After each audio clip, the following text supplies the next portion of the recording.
Yes, guys! What is up? Welcome back to another video, and today I'm with Jake, of course. Obviously. We're just going to be talking about general football news, match week 1, and a sum up about the match, some of the matches. Not all of the matches, only some of them. We're going to sum up them, sum up the Caicedo drama, sum up some transfer drama, and obviously today England beating Australia 3-1. Up the Lionesses. Alright, so I guess we'll start off with... Should we start with today? What happened today? England versus... Yeah, I think we should start with that. First goal, Ella Toon, a strike and a half. Literally, Lauren James dropped her. Lauren James is out after she stamped on somebody's back. That's a bit stupid. But honestly, Toon, whatever her first name is, I don't care. Sam Kerr. Alright, whatever. And Ella Toon. That was a great finish, honestly. Just whacked it top right first time. And then Sam Kerr, Jesus Christ. She's against Millie Bright, and you expect her to try and take her on. No, she just whacks it, and it hits the top left. Like, it was mad. And then the next goal, I'm pretty sure, was by Daly. Where she pressured the defender. It was Lauren Hemp. Lauren Hemp, yeah, that's it. And she, like, grabbed it, and, well, she just, like, stretched for it, and it just went through the keeper's legs, and then Alessia Russo to wrap it up. Yeah, when the defender was just standing there, leaving the ball. The keeper was meant to come out. But then... And then she just hits it into the bottom left. Brilliant finish. Clinical. Sam Kerr gave us that win. What a baller.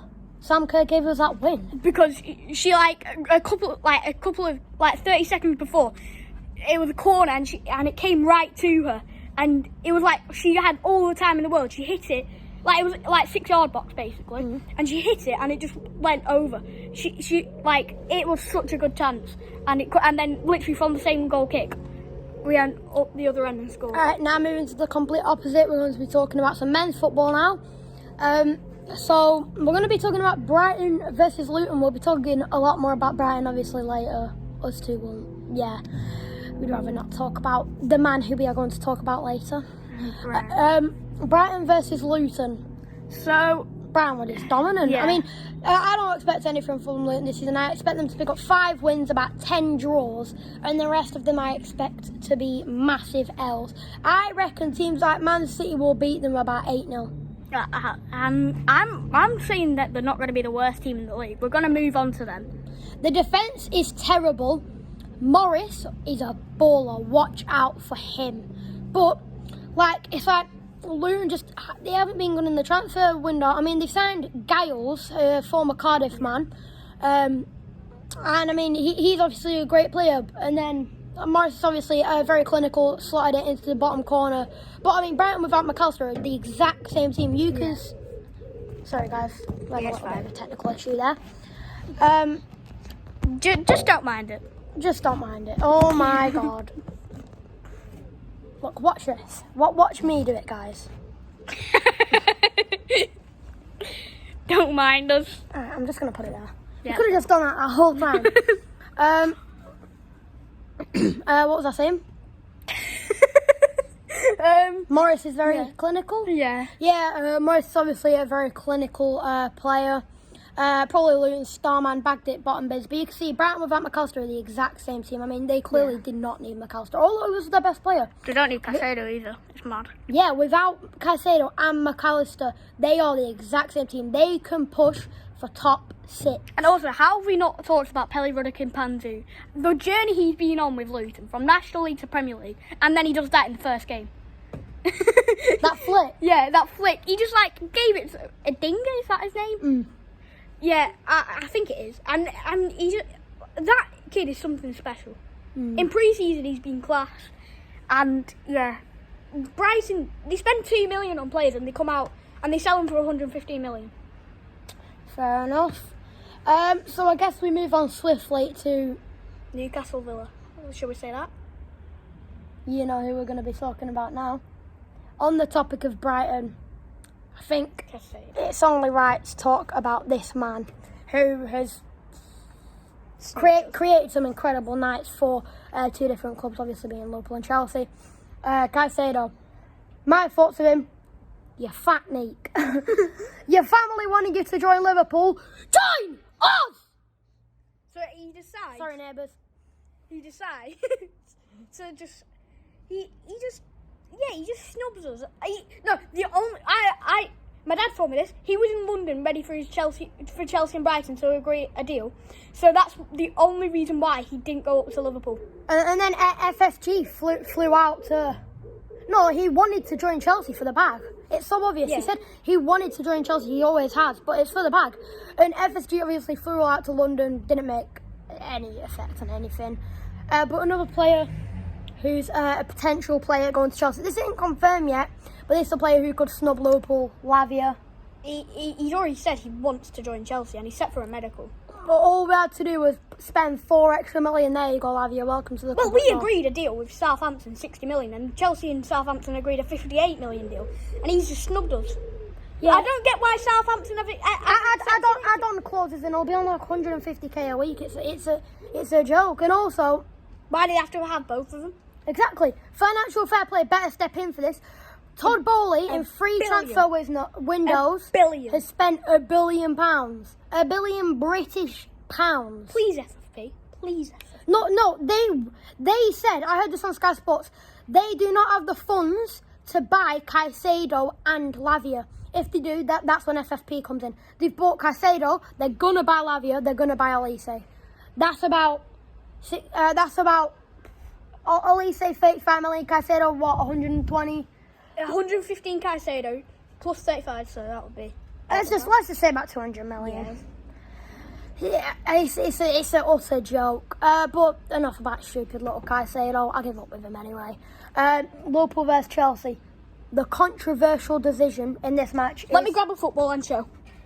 Go grab your football. Right. So Nicholas Jackson. Sorry, Miss Jackson. I whip in the corner in. Yeah. He has his hand down here. Yeah. He whips it in. Luis Diaz is there. Oh, I'm just gonna, stop it with my hand. Oh, I'm gonna No, that's what he did. Here. His hand was there. He whips it in. Yeah, exactly. That's not handball. And then, Anthony Taylor. And his hand's clearly out. Anthony Taylor has been against Chelsea for about 4 years now. Well, when I say 4 years, probably about 10 years. He's hated Chelsea, and then he goes and does that to us. It's ridiculous. And he's just a baldy. Baldy's basics. It's so frustrating. But enough about that. Enough about the frustrating things. Let's talk about some positives, eh? There are no positives. Who put the ball into Luis Diaz? Salah. Right. That was a lovely. People say Salah can only score. Oh, Salah offside goal. They did it from his hand. Yeah, exactly. The hand was over here. His shoulder was here. No, but they the red line. can't see you when you're doing The red line was here. Why was the red line here? You can't score with your hand. And then the shoulder's behind the defender. But then his hand's in front because his hand's out. He does it from his hand. Like, what the hell? And that was a good goal as well. So when Salah came off, no wonder he was angry. I don't blame him for having a little crybaby all-gone moment. That was the first time he's not scored in a Premier League opener. Yeah. Well, for Liverpool. 8 years in a row, man. It's a joke. And then they draw it from his hand instead. Ridiculous. And then also, Axel Disasi, how's he scored a goal on his Chelsea debut? Honestly, how's he even playing? He's not even any good. Well, yeah, I don't think... I've only heard of him because of FIFA 23 signed him in a West Ham career mode. Right, let's talk about Arsenal. Arsenal against Forest. 2-1, Saka won the goal. Yeah, that was top left. Can we just... I might even just show a clip of it. It's so good. It's like... Now we can't copyright. Yeah. But if you watched the England-Ukraine we'll show a picture of him kicking the ball. But also, if you saw the England-Ukraine game, it's identical. Yeah, exactly. He does it top so left well. screen. And by the way, honestly. Anthony Elanga, underrated signing for Forest. His debut comes off the bench. Same with Taiwo. Awani. Yeah, and they instantly score pretty much. Forest need to be starting Elanga, Awani, and Brennan Johnson in that front three. That's a powerhouse of a trio. This might be over exaggerating. That could be a European front three. Shut up. Just shut up. What you see? You're trying to say? No, like if it was in a better, like if it was like the if Belgium, they had a better team around them. Yeah, if they had a better team around them, Then, yeah. not who's their centre mids? Thriller, whatever his name is. Remo Frailer. Like, if they had like what was his name? Malanga. Aurel Malanga. Like, who's heard of him apart from FIFA career mode? It's a joke, but yeah, Saka won the goal. Not good for us. Just Rice almost got a goal. Good save by Matt Turner on his return against Arsenal. pretty basic goal. So how about we talk a bit about some more transfer business or like transfer signings? So Neymar, Saudi Arabia, Al-Hilal. messed up his career. Most expensive footballer of all time. Gone to Saudi Arabia just for the bag. Honestly. No, Ronaldo's the most expensive footballer of all time. No, like Now he is. Like Neymar is like accumulating all of Yeah. his transfers is the most expensive footballer of all time. And he'll also who signs a player for 222 million? And Mbappe extends his contract. Yes. What?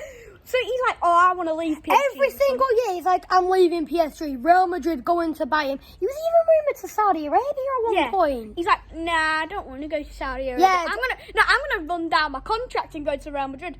Actually, nah, I'm just gonna renew my contract. Just going to renew my PSG. And now he's got no good players around him. So now we'll see if Mbappe is actually good. And also, he's in the Farmers League. Because but if he was in the Premier League, players like Haaland, we know he's proved it. But could Mbappe do it in the Premier League?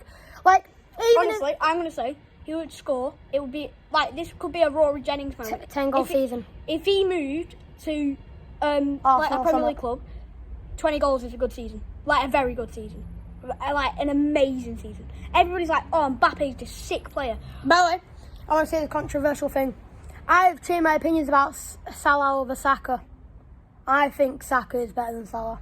Saka just has more to offer on the field, and Salah has better players around them. Not better players, but like players who have better passing. Like he's got McAllister, Szoboszlai with excellent dribbling, excellent passing, excellent control on the ball.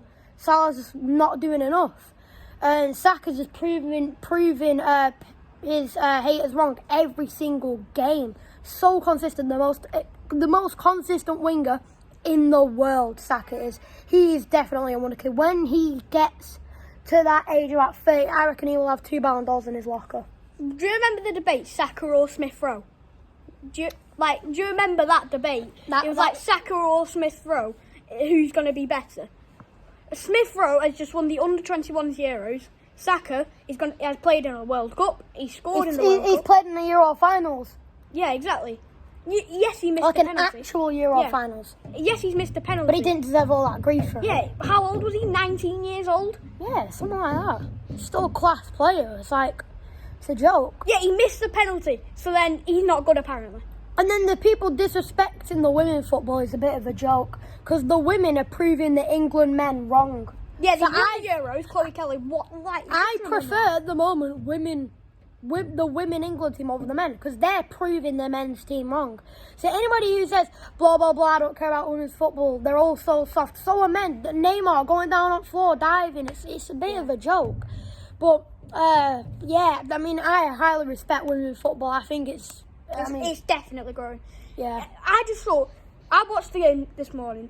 The whole stadium was packed out. There was England fans travelling to the other side of the world. To Australia. Yes. It's amazing to see. Yeah. And the fans were very, very loud. I love the Australia fans were amazing. Yeah. I know it's their home ground. Credit to them. But they were amazing. You don't expect it in women's football normally. Yeah, and we're going to talk about one more thing. I guess we could talk about one more match. What about City Burnley? Vincent Kompany's return to the Etihad. It wasn't at the Etihad. It was at Turf Island. Vincent Kompany's return against City. They were shocking. They were just terrible. Who, City? No, Burnley. They scored a pretty decent goal. No, but they didn't score. It was 3-0. No, it's 3-1. It was 3-0. Yeah, it was 3-0. Right, also... Haaland's second goal was a banger. Yeah. My question is, are Burnley going to be able to play their possession football like they did in the Championship? No. They tried to play possession football against Manchester City, and you're Burnley. Maybe if you're Liverpool or Chelsea or something, you're Burnley and playing like possession football. Yes, you won the league with it in the Championship. But it's a whole new ball game in the Premier League. Yeah, Vincent Kompany, he's just... He needs to have a talk with his boys. He needs to get some more younger players. Strikers are worn out. Everybody's like, oh, Sean Dyche. Yes, he kept them in the Premier League, but he played Brexit football.